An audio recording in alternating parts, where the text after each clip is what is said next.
ঘরের মধ্যে পরিষ্কার পরিচ্ছন্নতাই হচ্ছে কিন্তু মুখ্য ব্যাপার। কিন্তু কি বলতো, একটাই সমস্যা, প্রত্যেক দিন কিন্তু প্রত্যেকটা জায়গা পরিষ্কার করা যায় না। ওই কারণে সপ্তাহের একটা দিন নির্দিষ্ট জায়গা অনুসারে আমি কিন্তু এই সমস্ত জিনিসগুলোকে পরিষ্কার পরিচ্ছন্ন করে নিই।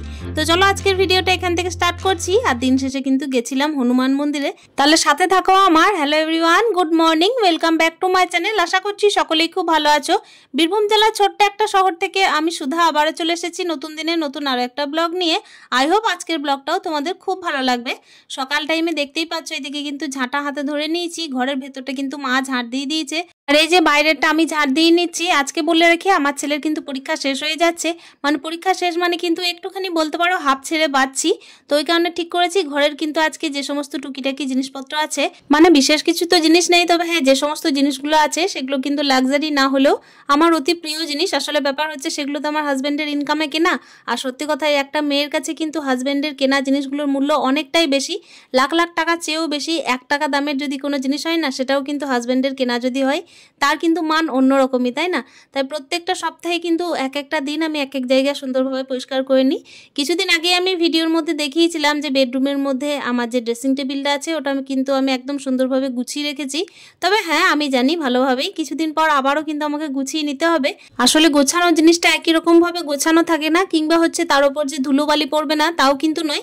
গোছানো জিনিসটা কিন্তু অপরিষ্কারও হবে আবার অগোছালোও হবে।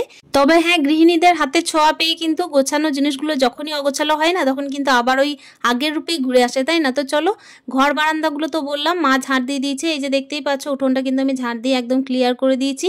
যে সমস্ত জিনিসগুলো কিন্তু এইদিকে ওইদিকে ছড়িয়ে ছিল সেগুলোকে যথাস্থানে রেখে দিলাম। আসলে ব্যাপার হচ্ছে এগুলো নিত্যদিনের ব্যাপার, চটি কিন্তু ঠিক জায়গায় থাকে না, তারপর হচ্ছে ঝাঁটা ঠিক জায়গায় থাকে না, তারপর আমার ছেলে আছে যেহেতু বুঝতেই পারছো। তো এই তো দেখতেই পাচ্ছ এইসব কথা বলতে বলতে একেবারে চলে এসেছি বেডরুমে। আমার ছেলেকে কিন্তু এখন ঘুম থেকে উঠিয়ে দেবো। মানে ব্যাপার হচ্ছে যখন আমি এই যে কাজ আরম্ভ করেছি তখন কিন্তু ছেলে ঘুম থেকে ওঠেনি। আর এই তো দেখতেই পাচ্ছ ছেলেকে যখন ঘুম থেকে উঠাবো, মানে ব্যাপার হচ্ছে ছেলে যখন রেডি হবে নিজের জন্য, তার মাঝে আমি টুকিটাকি কাজ সংসারের জন্য সেরে নিই। আসলে ব্যাপার হচ্ছে আজকেও যে বললাম পরীক্ষা শেষ, তো পরীক্ষা শেষ মানে একটুখানি হাফ ছেড়ে বাঁচবো।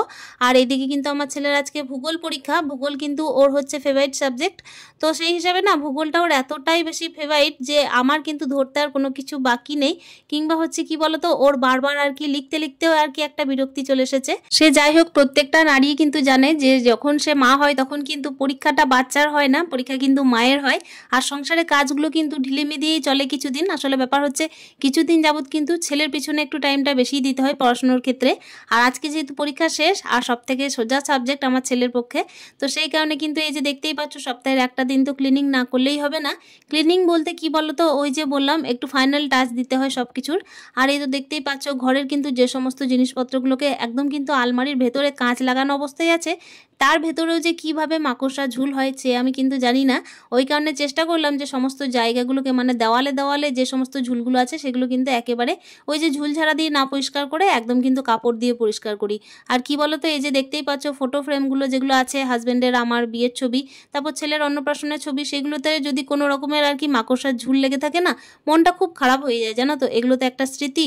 তাই ওই কারণে না এইসব জিনিসগুলোকে একটু ভালোভাবেই রাখার চেষ্টা করি সব সময়। যখন দেয়াল আলমারিটা ছিল না, এমনিই ছিল আর কি ফাঁকা আলমারি, তখন কিন্তু আরো বেশি ধুলো পড়তো। তবে এখন এই যে দেখতে পাচ্ছি যখন কাঁচটা লাগানো আছে তখনও যে ধুলো পড়ছে না তাও নয়। আসলে কোন দিক দিয়ে যে ধুলো ঢোকে আর কোন দিক দিয়ে যে মাকড়সার ঝুল হয় সেটা কিন্তু আমার হিসেবের বাইরে। সে যাই হোক না কেন, সপ্তাহের একটা দিন কিন্তু একটুখানি করে টাচ দিতেই হবে, গৃহিণীদের হাতে ছোঁয়া দিতেই হবে। তা নাহলে সংসারের জিনিসগুলো কিন্তু মনে হবে যে কোনো প্রাণ নেই, তাই না? তো চলো, এই যে দেখতেই পাচ্ছ সংসারের কিন্তু প্রত্যেকটা কাজ যখন গৃহিণীদেরকে মন দিয়ে করতেই হবে তখন করতেই হবে, তাই না? তো চলো, সপ্তাহের একটা দিনকে নিজের জন্য কিন্তু ধার্য করেছি যে পরিষ্কার পরিচ্ছন্ন করব, রাখবো। মানে ব্যাপার হচ্ছে যে কোনো বার কিন্তু মেনশন করা নেই, বারের তো কোনো বিষয় নেই গৃহিণীদের জন্য। যে কোনো বারেই কিন্তু গৃহিণীরা যে কোনো কাজ করতেই পারে। আর এই তো সংসারের কাজ যেই করতে লেগেছি, একটা কথা তোমাদেরকে বলতে ভুলে গেছি, আজকে হচ্ছে কিন্তু হনুমান জয়ন্তী। আজকে কিন্তু আমার ছেলের পরীক্ষাও শেষ, তো হিসেবে ঠিক করেছি যে আজকে কিন্তু একটুখানি বাজার যাব। ব্যাপার হচ্ছে হনুমান মন্দিরে প্রণামও করা হবে, তার সঙ্গে গোপালের জন্য কিছু কেনা হবে। আর তারপর তো চৈত্র সেলও, তো চৈত্র সেলে যখন পয়লা বৈশাখে নিজের কিছু না কিছু কিনতে হবে, সেহেতু কিন্তু আজকের দিনটাকে ঠিক মনে হলো সবই আর কি হয়ে যাবে, মানে ওই ব্যাপার হচ্ছে রদ দেখা কলা বেচা সবই। তো চলো এদিকে দেখতেই পাচ্ছ, ওইদিকে কিন্তু আমি বেডরুমে যে সমস্ত জিনিসগুলোকে মানে একটু টাচ করার দরকার ছিল, একটুখানি ক্লিনিং করার দরকার ছিল, সেগুলো করে নিলাম। তারপর কিন্তু এই যে দেখতেই পাচ্ছ আয়নাটার মধ্যে কিন্তু একেবারে প্রচণ্ড পরিমাণে নোংরা হয়েছিল। তো ওই কারণে আমি চেষ্টা করলাম কলিন না দিয়ে একদম জল দিয়ে ভালোভাবে কাপড় দিয়ে মুছে দেওয়ার। আসলে কি বলতো, আমি না অনেকের কাছে শুনছি যে কলিন দিলে নাকি কাচের স্বচ্ছতা নষ্ট হয়ে যায়, অতটা নাকি স্বচ্ছ থাকে না কাঁচটা। সেই কারণে আমি কিছুদিন থেকে চেষ্টা করছি, কিছুদিন না অনেক দিন থেকেই আমি কিন্তু কলিনটা ইউজ করা একদম কমিয়ে দিয়েছি। একেবারে কিন্তু আমি জল কাপড় সমস্ত কিছু দিয়ে ভালোভাবে কাঁচটা পরিষ্কার করে নিই। আর এ তো দেখতেই পাচ্ছ ওদিকে কিন্তু ঘরের সমস্ত রকমের টুকিটাকি ক্লিনিংগুলো সারার পরে ভালোভাবে সেরে নিয়েছি। তারপর কিন্তু একদম চলে এসেছি এই যে ঠাকুরঘরে পুজোটা দিয়ে নিই। ঠাকুরঘরে পুজো একটা শান্তির ব্যাপার, তো ঠাকুরঘরও কিন্তু আমি প্রত্যেক দিন ক্লিনিং করি। এটার জন্য কিন্তু কোনো সময় বা দিন আমি ধার্য করে রাখিনি, আমি যখনই ঠাকুরঘরে প্রবেশ করি তখনই কিন্তু আমি ঠাকুরঘরটা আর কি পরিষ্কার করে নিই। আর এই তো দেখতেই পাচ্ছ আজকে হচ্ছে যেহেতু হনুমান জয়ন্তী, তারপর হচ্ছে নিরামিষের বার। তো এদিকে দেখো ডাল করেছি, তো ডালটা তোমাদেরকে শেয়ার করে নিই। আর এখন কিন্তু করছি এই যে পটল ভাজা আর একটুখানি সয়াবিনের তরকারি। ছেলের যেহেতু বললাম শেষ দিন কিন্তু পরীক্ষার, তো তাড়াহুড়ো করে রান্নাটা করে দিলাম। মাঝে কিন্তু ছেলেকে পড়াতে হয়েছিল। আসলে একা সংসারের সমস্ত কিছু দায়িত্ব কিন্তু আমারই। আসলে ব্যাপার হচ্ছে কি বলতো, প্রত্যেকের ধারণা এটাই যে একা সংসার মানে হচ্ছে নাকে তেল দিয়ে ঘুমানো আর পায়ের ওপর পা তুলে বসে থাকা। তবে একা সংসারের চাপটা কখন কম থাকে জানো, যখন আর কি হাজব্যান্ড ওয়াইফ একসাথে থাকে। তাছাড়া কিন্তু একা সংসারে চাপটা একটু বেশি। তো যাই হোক না কেন, আমি কিন্তু সুখে আছি নিজের একা সংসারে, আর কিন্তু কারো কথা না ভেবে নিজের সংসারের কাজগুলো করতে থাকছি। আর এই তো দেখতেই পাচ্ছ সংসারের কাজকর্ম করছিলাম, আর ওইদিকে কিন্তু ছেলের জন্য একটু গরম জল করেছিলাম। ছেলের একটু মাথাটা যন্ত্রণা করছে, তো সেই কারণে কিন্তু গরম জলে স্নানটা করিয়েছি। আর এই তো দেখতেই পাচ্ছ তরকিটা হয়ে গেল, ছেলেকে কিন্তু খাইয়ে দেয় স্কুল পাঠাবো। আর একেবারে কিন্তু দেখা করবো তোমাদেরকে সন্ধ্যের টাইমে। আসলে মাঝে কোনো রকমের কোনো ভিডিও শ্যুট করিনি, আর একেবারে কিন্তু চলে যাচ্ছি। এই যে বললাম আজকে হনুমান জয়ন্তী, তো বাইরে বেরিয়ে পড়ি একটুখানি। আর ওই যে বললাম পরীক্ষা শেষ, তো এই সুযোগটা কিন্তু ছাড়া যাবে না। আসলে ব্যাপার হচ্ছে কি, অনেকদিন যাবত হলো বাইরে যাওয়া হয়নি, তার সঙ্গে ব্যাপার হচ্ছে চৈত্র সেলের ব্যাপার। তো বাচ্চাদের তো কিছু কিনে দিতে হবে, নিজের শখ-সাদ পূরণ না হলেও কিন্তু বাচ্চাদের শখ-সাদ করতেই হবে পূরণ, তাই না? আর এই তো দেখতেই পাচ্ছ সব থেকে আগে আমার এই যে ছোট বাচ্চা মানে আমার গপু সোনার জন্য জামা কিনতে এসেছি। ফার্স্ট ওর দিয়ে শুরু করলাম। আজকে গপুর জন্য যখন জামা দেখছিলাম তখন আমি বললাম সুতির জামা দেখবো, আমার কিন্তু একটাও জামা পছন্দ হচ্ছিল না। মানে ব্যাপার হচ্ছে কি, এই যে এত গরমের মধ্যে ওকে এত ঘের দেওয়া জামা পরাবো না।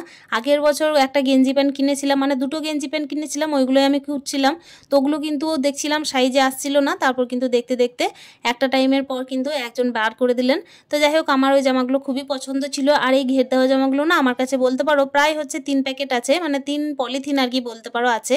তো ওইগুলো কিন্তু আমার এত হয়ে গেছে যে সেগুলো নতুন নতুনও ভরা আছে, আবার হচ্ছে কি পুরনোও ভরা আছে। তো সেই কারণে আমি চাইছিলাম একটু হালকা ফুলকার মধ্যে নেওয়ার। অনেকগুলোই কিন্তু জামা দেখছিলাম, কিন্তু আমি হালকার মধ্যে চাইছিলাম। সেই কারণে এই যে দেখতেই পাচ্ছ এই ছোট ছোট ক্যারির মধ্যে যেগুলো ভরা আছে না, সেগুলোই কিন্তু আমি নিলাম। এই যে ছোট ছোট প্যান্ট আর হচ্ছে গেঞ্জি, এগুলো আমার এতটাই পছন্দ ছিল যেগুলো আমি একদম ক্যান্সেল করতে পারলাম না, তো এগুলোই নিলাম কয়েকটা। তবে আমার গপু সোনার জন্য যে সাইজটা দরকার সেই সাইজগুলো কিন্তু দুটো পেলাম। সেই কারণে এই দুটো জামা নেওয়ার পরে আরও এমনি টুকিটাকি সুতির নিয়েছি। তো কি কি ড্রেস নিয়েছি, কি কি চৈত্র সেলের মার্কেটিং করেছি সেটা তোমাদেরকে অতি অবশ্যই দেখাবো। এর আগেও কিন্তু আরেকটা দিন গেছিলাম, সেদিন কিন্তু আমার ছেলের স্কুলটা ছুটি ছিল, তখন কিন্তু ছেলের পরীক্ষা চলছিল, সেই টাইমে আমি গেছিলাম মাঝেই। আসলে ব্যাপার হচ্ছে আমার শ্বশুর শাশুড়ি মা সবার জন্যই কিনেছিলাম, তো তাদের কিন্তু জিনিসটা আমি আকস্মিক গিয়ে কিনেছি, কোনো রকমের কিন্তু কোনো প্ল্যান করে যাইনি। সময়টাকে কিন্তু আমি কাজে লাগিয়ে নিয়েছিলাম মাঝেই, এই কারণেই। তো চলো বন্ধুরা, আজকে কিন্তু একেবারে ওই যে বললাম হনুমান মন্দিরও যাবো মাঝে। আর এই তো আজকে যেহেতু হনুমান জয়ন্তী, তাই একটা কিন্তু পতাকাও নিয়ে নিয়েছি ছেলের পছন্দের মতো পতাকাটা নিয়েছি, কিন্তু আমার কিন্তু বাড়ি এসে টাঙানো হয়নি। আসলে ব্যাপার হচ্ছে ওর বাবা যখন আসবে তখনই বলবো ওনাকে। আর এই তো কথা বলতে বলতে দেখো আমি কিন্তু রাম মন্দির হনুমান মন্দির দুটোই একসাথে কিন্তু চলে এসেছি, মানে একই জায়গাতে। মন্দিরটা সত্যিই খুব সুন্দর। আর আমার মাকে এই যে দেখতেই পাচ্ছ এই মুহূর্তে আমার মা কিন্তু আমার সাথে আসেননি, এসেছিলেন কিন্তু আমার বাবার সাথে। মাঝ রাস্তায় কিন্তু বাবা বাড়ি চলে গেছেন, তারপর কিন্তু মা থেকে গেছেন। আমার ছেলে কিন্তু আবার মায়ের সাথে আবার বাড়ি ফিরে গেছিল, আমি আবার মলে গিয়েছিলাম আমার পাশের বাড়ির বৌদির সাথে। আজকের একটা বিশেষ দিনে এই যে বিশেষ একটা জায়গায় আসতে পারা মানে কিন্তু নিজেকে ধন্য মনে করা। আসলে ব্যাপার হচ্ছে কপালে থাকলে কিন্তু সবই হয়, যেটা ঈশ্বর চান সেটার বাইরে কিন্তু কিছু হয় না। আর এই তো দেখতেই পাচ্ছ ব্লগের লাস্ট মুহূর্তে চলে এসেছি, একেবারে কিন্তু এই যে বাড়ি ফিরে যাওয়ার পালা।